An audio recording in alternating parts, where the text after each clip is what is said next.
You're now listening to Directing Magic with your host, Marquette Jones.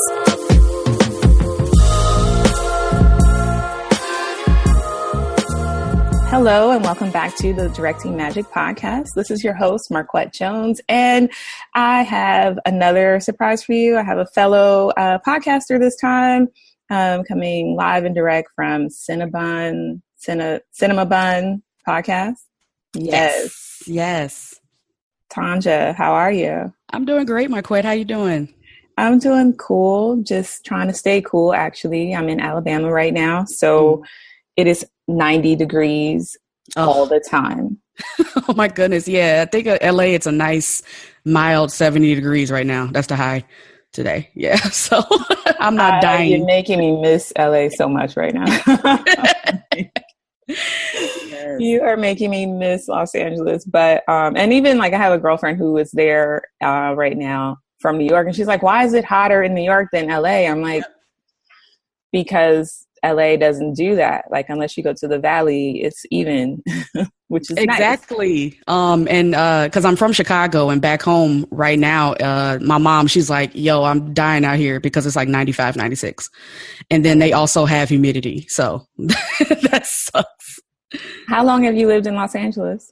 So it'll be it's over a little over 2 years now. Yeah, it'll be like 3 years in September. Oh, so you kind of new. I'm still new. Yeah, I'm still in the honeymoon stage over here. It's Are you loving it? Oh, I love it. Yeah. Obviously the weather coming from Chicago, aka second Canada. But yeah, I love it. I love meeting the people. The people are great, and getting a village here, getting a tribe here has been a great experience. What's the first thing you did when you moved to LA? First thing I did. I would say the first major thing is actually hiking. I went hiking because I didn't do it when I visited here for the first time in 2013. I didn't actually hike. Like, I went up to the observatory, but I didn't hike up there to Griffith. So that was a cool experience I did with my friend. He was like, yo, I'm going hiking tomorrow. Want to come? I'm like, yeah, let's do it. And so I did that. And it was really fun. It was, challenging, but the view is worth it. Those views are amazing. Awesome. So not the beach. I'm surprised. Yeah, not the beach, because I had done the beach when I first visited. I went to almost every beach, like Venice, all the popular ones or whatever. Mm-hmm. And I didn't go to other ones until I was here for a while. Cool. Yeah. So you, so to tell us about, so from what I understand, you're a writer first. Yes. I am. Since I was a kid, I knew I wanted to be some kind of writer. I think I've delved into almost every bit of writing, like whether it's short stories or I tried to write a novel or poetry, all those things. And then I combined my love for film. I was like, hey, wait a minute, you get paid to write scripts? It's great. Once I realized that was a job, I was like, yeah, I have to do this. Very cool. And so you have a web series that we're here to talk about today. It's called WINGCHICK. Yes, I'm super excited about WINGCHICK. WINGCHICK is, I always pitch it as a cross between Brown Sugar and Girlfriends. Brown Sugar, the movie. Yes, the movie. Yes, the movie. Yeah, and Girlfriends, a TV show. And it's loosely based off my life as the habitual homegirl, as we call it. And it's about Raven. She's a dating profile site writer, and she's amazing at that, but her dating life, not so much. Her own personal dating life, she isn't that great at. And so it's about the shenanigans that ensue between her and her best friend, Michael, and then also her very close girlfriends that she calls the Wolf Pack. The Wolf Pack. Yes. And are you getting dates out of this experience? Not yet. Has the casting couch been good to you? I know, right? Not yet. I guess once we do the film festival circuit, which I'm very excited that we just got a acceptance into GlowFest and here in LA. So we're doing the film festival circuit now. So once all those come in, that might happen. He's like, oh, you want to be my wing chick? I'm like, yo, you're gonna hear a lot of that, I'm sure. I mean, okay, so I should be fair. I'm not suggesting that the woman actually used the casting couch to get dates. We don't do that anymore in the world. No. Male or female, we don't do that, just for the record. Mm-hmm. But when I did the last film, the Forgiving Chris Brown, I was so nervous about how that was going to affect how dudes perceive me, like, oh, you're one of those angry black girls, and it was like, or just crazy black girl or whatever. And I'm like, I mean, I might be. Right? Exactly. What you gonna do about it? Right? Like, so what were we trying to do? Like, right? I didn't have any, I mean, I had a few like sideways glances or whatever, particularly in the early stages when people were just reading the script and weren't able to catch the whole vision. But that's why I asked that. Like, I wondered if you had any thoughts about how this was going to affect you outside of the actual work that you were doing. Yeah, I'm interested in that because there will be a lot of topics about dating and about the art of intimacy between men and women without sex sometimes. Yeah. So I do want to foster that conversation because it's always talked about like, well, you just my friend, you know, we don't have to be intimate or I don't have to be close with you, but that's not particularly true. Or, you know, the art of communication, like I don't have to tell you this because you ain't my girlfriend. It's like, no, if we're friends, we still have to communicate. That's still a relationship. So I love, I'm going to love that kind of talk, you know, kind of like how Insecure fosters that conversation online, like everybody be like arguing and it's so engaging. And that's what I really love about the show is that it inspires that kind of conversation. That's the kind of thing I want to do with Wing Chick for sure. How many episodes are you planning? So for the first season, I'm thinking about eight episodes. I outlined about 8 episodes right now. And what we shot already is the pilot and the second episode.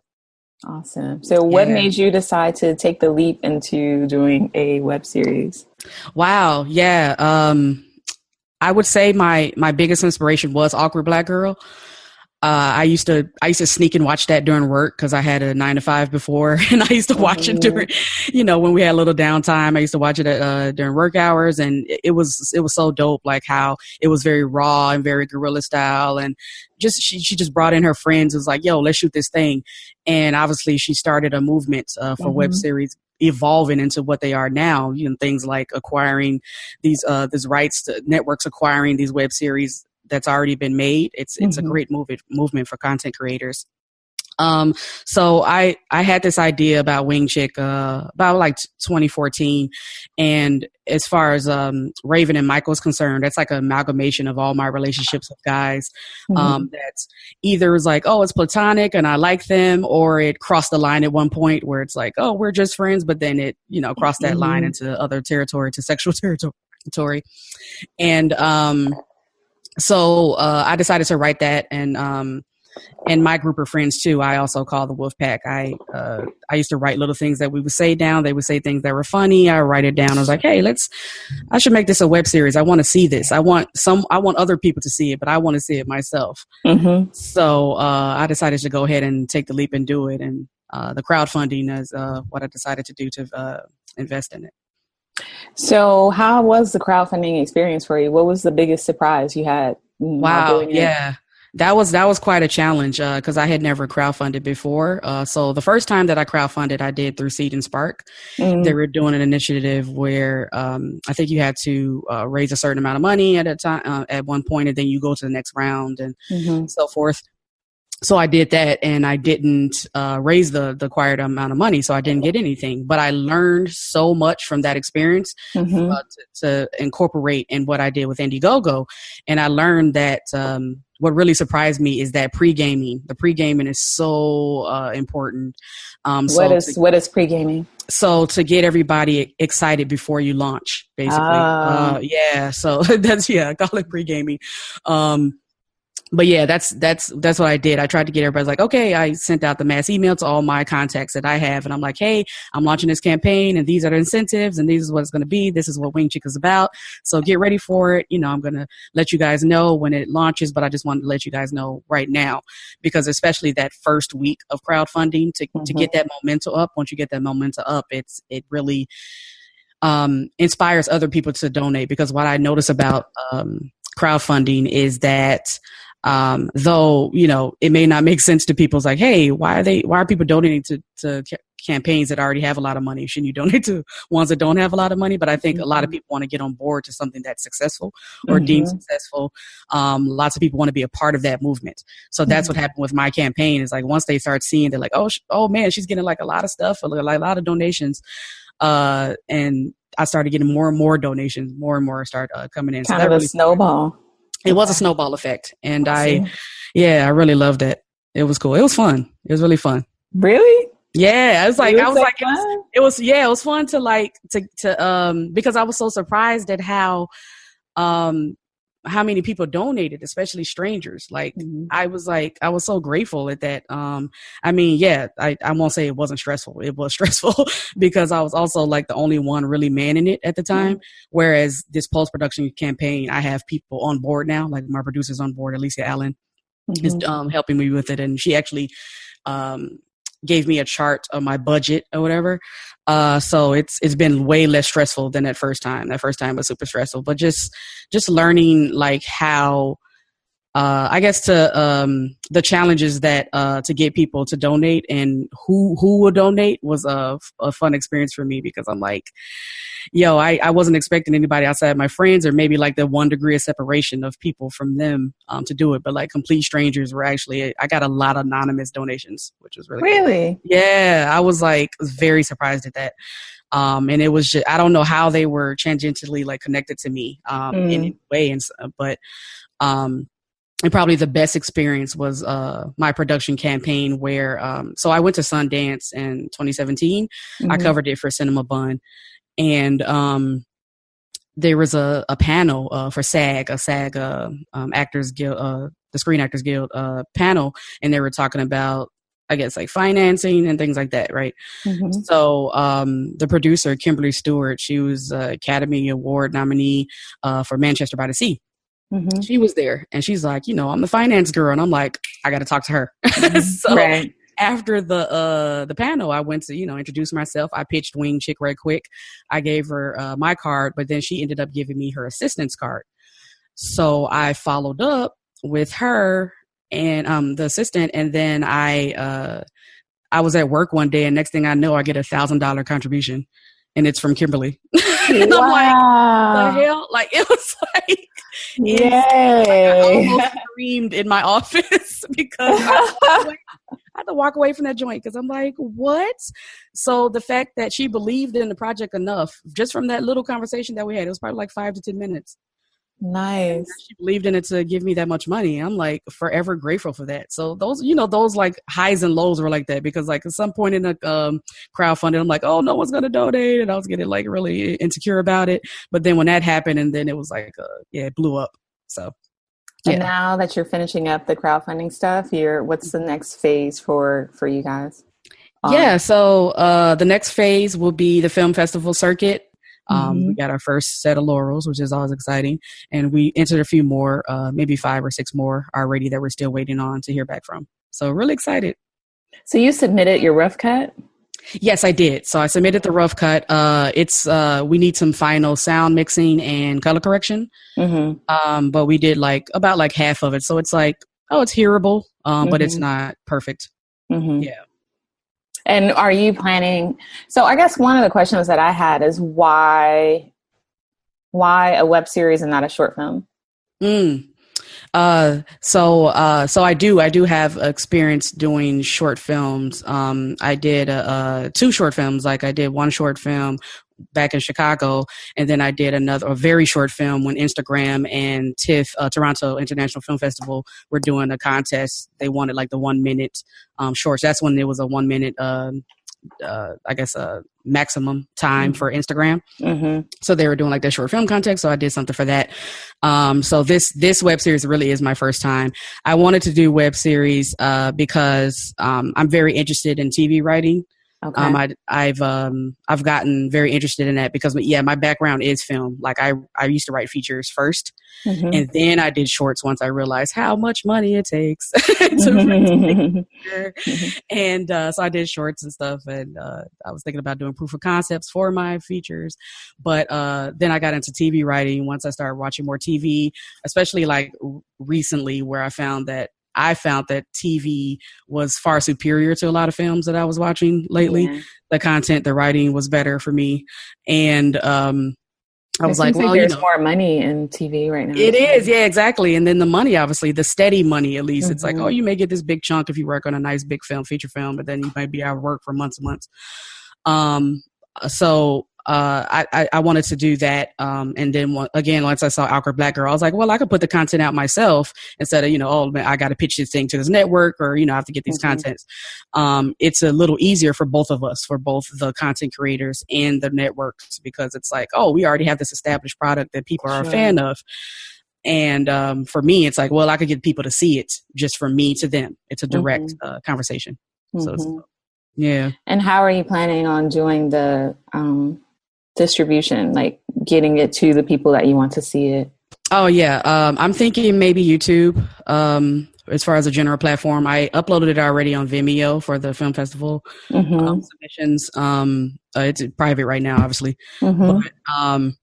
But yeah, you guys will be able to see it eventually on. Yes, you will, for sure. Like, so it's not just the film festival folks, because that's my dream. My ultimate dream, obviously, is to get it on that big screen and be able to sit in the audience while they're reacting to it. That's why I write. The moment I made someone laugh, I got the bug, like immediately. And it's funny because I started writing like dramas and thrillers really because I was intimidated by comedy. Because comedy is very challenging. Like, it's a difference between being funny and executing it properly. It's a craft. It really is. And I vividly remember this. I went to a screenwriter conference here in LA, and they were having a pitch fest or whatever, right? And I was pitching one of my thrillers or dramas or whatever. And the executive looked at me and was like, "You're a comedy writer." She was like, yeah, she saw it in me. I guess it was maybe the way I was pitching it or something. But she saw whatever she saw in me, she saw it. And I was like, oh. And so that was like a knock in the face, right? It was like, she like muffed me in the head, like, yo, like, don't run away from it. Like, this is your calling. So ever since then, I was like, you know what, I'm gonna just do it. Because I was like really intimidated by it. But that was, that challenge. I guess like what I feel is when you fear something that much, or it's like that amazing to you, it's like you might as well just do it. I feel like it's your calling.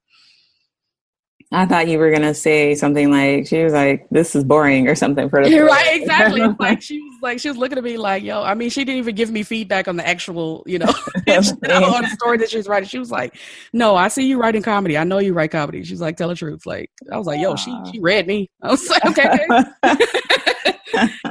Wow. That's awesome. Yeah. I had I've never had someone say you're a comedy writer to me, but I have had people say like, "You're funny and you don't even know you're funny." And I get that pretty regularly, and I'm like, yeah, but leave me alone. See, you already did it. Right? Just natural.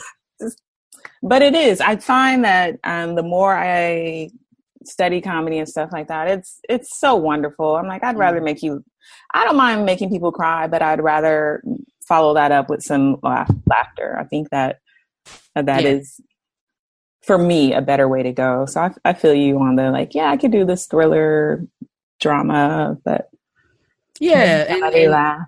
And that's what drew me to, that's another thing that drew me to writing, other than, getting that direct audience response when I tell a joke or so. It is that emotion, like that emotional core. I really love films that do make me emote in any way. And that's what I want to do. When I saw E.T., it was E.T. That was the movie that made me want to become a writer generally, because I was bawling my eyes out at the end when E.T. went back home, and I was crying so hard. And then every subsequent viewing, I saw that movie like so many times. I was like one of those kids who like wore out the VHS tape because I watched it over and over and over. And it just kept making me cry even though I knew what was going to happen, it kept making me cry. And I was like, and then when I realized that was a thing, I'm like, I want to do that for other people. The power in that, to be able to evoke emotion in people. It's like, yo, it's addictive. And so whatever that is, whether it's crying, laughter, anger, I don't care, about that either. It's like, that means you care about my characters. Like if you're mad at my characters, that means you care about them. And that's what I do want you to care about them. But yeah, laughter would be my number one though, if I had to pick. So what do you have going on besides WINGCHICK right now? So besides WINGCHICK right now, I am developing a half-hour comedy actually with my writing partner Rick. I think this past year we went to ABC to pitch it, but we're going to go to some other networks too, because ABC is having some shakeups or whatever. So there's some political things going on right there. But it's not like All in the Family with Black people or anything, right? No, not at all. It's no Archie Bunkers. No. Yeah, like what I can say is a workplace comedy. It's okay. Not, yeah, so like we're gonna go to some other networks or whatever. I have like a few contents or leads that we're gonna do that. So working on that now, and then still doing some writing. There's a short film I may want to produce maybe this fall. So I'm looking for some people for that, some producers to join me in that. Mm-hmm. Yeah, it's a romantic. I think it's like maybe romantic / sci-fi, which is a genre I'm not comfortable with, but I did this on a writer's workshop. I was in a little workshop. It was actually the same workshop that I wrote WINGCHICK in, but as a challenge, one of the members was like, write a short script with only 2 characters, 2 locations, and in a genre that you're not comfortable with. And it was sci-fi. I'm not comfortable with sci-fi whatsoever. And so then I did it, and I was like, yeah, this could be good though. So I do want to produce it. So yeah. That should be cool. And it sounds like it gave you it's contained. Very contained, right? So it was very, you can't, lean on things that you normally would to do it. So it was very challenging, but also fun once I, did it. But I was like racking my brain over it before. I'm like, I don't know how to do this. How did you find your writers group? One of my friends that I actually met on Twitter, Darnell, he's a writer too, and when I actually moved to LA, probably like short thereafter, he was like, yo, I'm starting this writers group in LA, you should come. We met at a coffee shop and we hit it off like swimmingly. So, and then we met swimmingly. So yes. I love it. Now that's how you know she's a writer. Yeah, right. I'm like, we did. And so we met once a week and we workshopped whatever projects we were working on. Some people were doing specs, and I was doing WINGCHICK because at the first meeting, what we did was pitched 3 projects, and they liked WINGCHICK the most. So I decided to go ahead and write, the episodes for that. And they, gave me some good notes, some good feedback. And here we are. Here we are. Yes. Launch it into the world. I know. So cool. Okay. So what else is there for you? Oh, what are you excited about right now that has nothing to do with film or television? Oh, okay. What am I excited about? That's a good question. This is what I'm excited about. I'm excited about my upcoming birthday. I go to Carabana in Toronto. I play mass. Oh, Toronto. Yeah, I've been doing it. The past, I want to say 3 times, 2 or 3 times. Yeah. I don't know. I can't remember if it's 2 or 3, but yeah. I went to Carabana in 2011 and I watched the parade, right? And that they have the carnival. And I was like, yo, I want to do this. Tell people more about that? Sure. So Carabana is a Caribbean carnival parade / parade. And you see when the people dress up. It's kind of like what you see what Rihanna does in Barbados, the crop over. So it's like... Wait, do you put on the outfits too? Are you? Yeah, I do. So I do that. And that's so that's what mass is short for masquerade. Okay. So you put in the costume and you participate in the parade basically, and you join a band. First of all, you join a band, and then they have like different sections within that band, and it's also a competition. So it's like while you're also doing the parade and dancing and whining and all that stuff, like while you're doing all that, you're also being judged on your presentation, on your costumes, and all that stuff. So it's an amazing experience, and I got addicted the first time I did it. And Toronto itself, it's that Carabana, it has a very large Caribbean population, first of all. And then number 2, Carabana is the biggest carnival in North America. Obviously the Trinidadian carnival and crop over are way bigger, but in the world. But yeah, North America is the biggest because lots of people fly because it's so easy, of course, from people to the U.S. to go to Canada. So lots of Black folks in the U.S. Every time you see in the airports, all the Black folks and the customs are like, here for Carabana? Yep. You know why we're here. Like, you know, it's like they don't see that many Black Americans, like never, except in like August, summer. I love it. Yeah. When is it? Yeah, so it's usually the weekend before their holiday. I guess it's like their equivalent of a U.S. Labor Day, I guess. So it's usually maybe the very end of July or the first weekend of August. The past few years, it's always been the first weekend of August, and this year it's the same. That is exciting. Yeah, it's so fun. And then, you know, it's all these parties, obviously, very, you know, because I developed a new appreciation for soca too, the music genre soca. I developed a new appreciation for that. Like, that's my workout, like, jam right now, like every time. Yeah. Getting ready. Get your wine ready. I love it. Yeah, like, when we have this little group, right, but with the people, because it's grown so large. It was like a few of us before, but now everybody's like, they saw our pictures and videos. They're like, oh, I want to do this next year. And it's like, yo, you better stay in formation. Get in formation, because first of all, it's money involved. You got to buy the costumes. It's the travel. It's like I said, it's like about the same time every year. So you know when it is. To get the costumes, it happens in about spring, so maybe April. So you have to get the costumes first, because they're all handmade. Like, each costume is handmade. So you have to get that done. They sell out very quickly. Like, maybe you'll see a costume that you like in a band. You're like, oh, I like that one. The next, sold out. That happened to us. Like, we all had a favorite, and it sold out literally the first day it launched. Like, literally within hours, it was gone. And we're like, damn it. But then we end up, seeing another one. It was like, oh, actually, we kind of like this better once we saw it in person. Because you see the pictures first, and then when you see it in person, it's maybe another thing. So we're really happy with our costumes now, and every year we always level up. Like, we had like really like simple ones before, but now we're like we are pros at it at this point.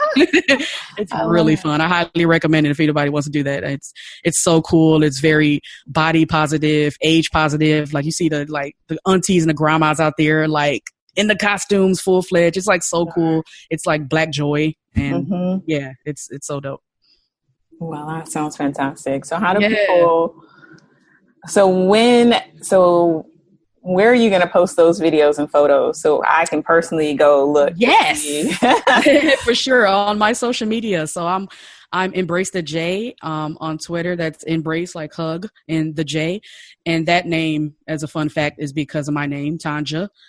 One time I told somebody that that was my name. I was online, so I was typing it out. I'm like, my name's Tonja, and obviously you read it. Some people may be like Tanya, because especially if your culture, the J is silent. I totally understand that. But I'm like, no, it's Tonja. Use the J. It's a hard J. Embrace the J. And I said that randomly, and I was like, yo, this could be my Twitter name, because my own name wasn't available for some reason. But so it's Embrace the J on Twitter and Instagram, and on Facebook it's just my name, my full name, Tonja Renée Stidhum. You can search for that, and I'll be the first one to pop up for sure. How do you spell your last name for folks who want to? Yeah, exactly. Yeah, I should do that. My last name is Stidhum, Stidhum. Gotcha. Yeah. And finding WINGCHICK, the series? Yes, WINGCHICK, the series. You can find that on WINGCHICK series. So it's one word, wing, like chicken wing, chick, like baby chicken, and series at Instagram, Facebook, Twitter, and Snapchat. It's the same username. Good for you. Yeah. That's hard to do. It is hard to do. And like, I always I go to these panels and for branding or whatever, they're like, you should always have the same username. And that wasn't easy for my personal one. I couldn't do that for my personal account. But for WINGCHICK, it was pretty simple. So I nabbed those as soon as I came up with the idea. I'm like, let me get these socials though. So, you know what? How long have you been developing this? It sounds like it's been a while. Yeah, it's been a while. I came up with the idea in 2014. Wow. Like, that's when I came up with the concept, and I kind of, as every writer does, I procrastinated on actually writing it.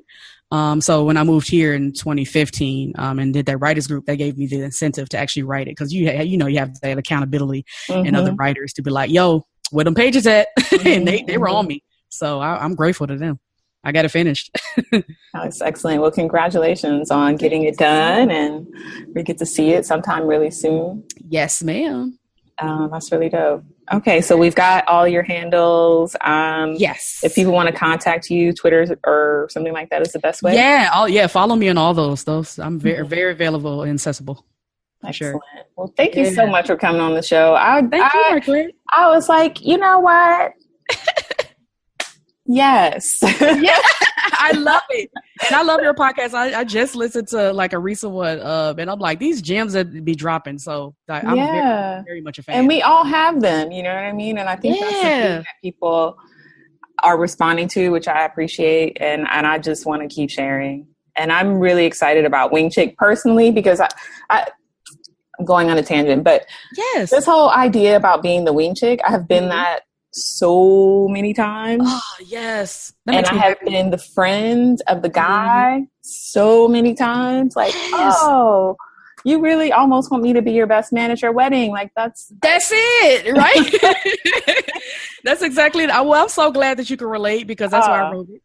Because this is my story, and I haven't really seen it, especially like with Black women. I haven't seen it, and not in the way that I want to tell it yet. So I hope that it resonates with people for sure. Well, you have. I'm sure you'll have many, but you can count me as someone who will be watching, because I can already relate. I'm like, I already know. Yeah, exactly. I get it. Yeah, you get me. Exactly. Well, good luck with all of that, and definitely, folks, look out for WINGCHICK series on social media when she is ready to release it into the world and in the film festival circuit. And thank you for being here. Thank you so much. Take care. Thanks. And everybody else who's listening, I hope that you all are doing something that you're excited about. And let's just keep making, let's keep creating. You've been listening to Directing Magic with Marquette Jones. Be sure to visit directingmagic.com for past episodes and other information relating to the show. Also, be sure to subscribe and rate and comment on iTunes. Until next time, bye-bye.